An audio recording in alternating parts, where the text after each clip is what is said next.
Reyes. Can you please tell us a bit more about this picture? Thank you. First, I would like to congratulate everyone, of course, our chairman, Boy Pedro, and the rest for our 50th anniversary.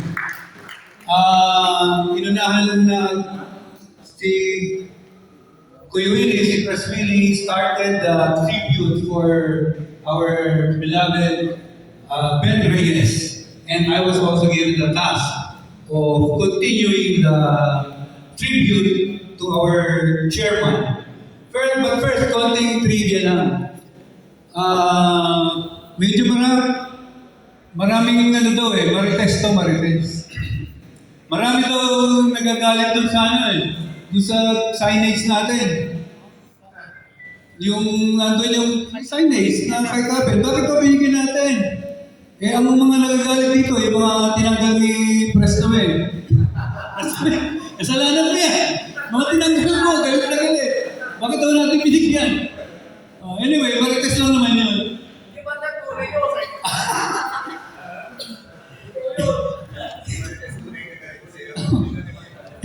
Anyway, to fulfill my assignment,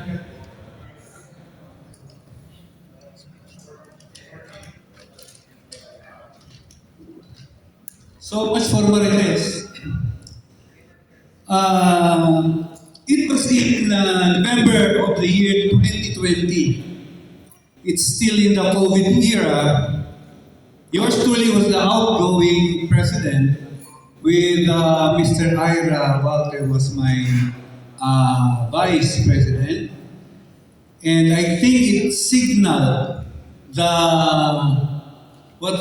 changing of the guard, sabi nila, from the young outs to the young ones. I think it's a part of the plan of our chairman, Mr. Ben Reyes. Aside from that, mukhang alam na sinabi na rin niya kung sino ang kanyang chosen one. Walang iba, kundi yung ating chairman ngayon, si Mr. San Pedro. Together with Mr. Ben Reyes and the board then, we decided to plant a tree for Sunwed posterity. But when Caben passed, we decided to propose to the present board, headed by Pres Jason din. Yung term ni Pres Jason last year, who readily approved to name the mango tree in honor of our founder, Caben. A very fitting move because like the mango tree, it does not only share its shade, beauty, and oxygen, but readily gives its fruits for everyone to benefit. Like our founder Caben, he unselfishly shared his time, talent, effort, and vision to organize, maintain, and sustain Sunwed for the betterment and improvement of its members. Sunwed is like his second family, or as we talked to his daughter during the tree ceremony, si Romina, sabi niya, baka po, sir, first family ang Sunwed kay Daddy.